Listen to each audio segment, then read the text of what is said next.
Mariing kinundina ng Armed Forces of the Philippines ang nangyaring pananambang sa 4 na sundalo sa Barangay Tuayan 1, Datu Hopper sa Maguindanao del Sur, dakong alas 10 ng umaga kahapon March 17.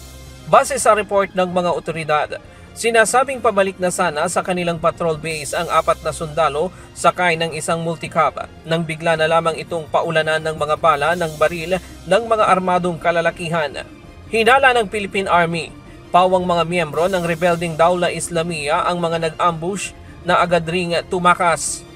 Isinugod pa ng ospital ang mga biktima, subalit idiniklara na ang mga ito na dead on arrival.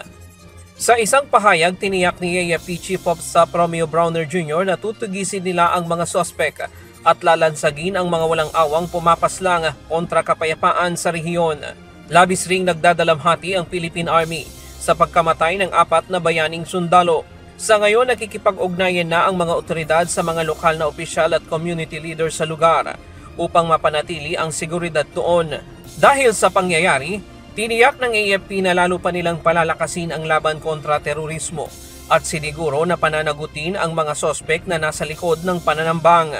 Samantala, siniguro naman ni Pangulong Ferdinand Marcos Jr. ang pagbibigay ng hustisya sa walang awang pagpaslang sa mga miyembro ng militar. Sa isang social media post, mariin ring kinundina ng Pangulo ang pangyayari at iginiit na lalong lamang dapat paiktingin ang pagsawata ng gobyerno sa lahat ng uri ng terorismo.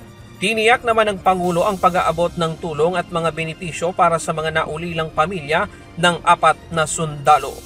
Ryan Lacanlale, UNTD News and Rescue. Diyos ang aming sandigan, serbisyo publiko ang aming pinahahalagahan.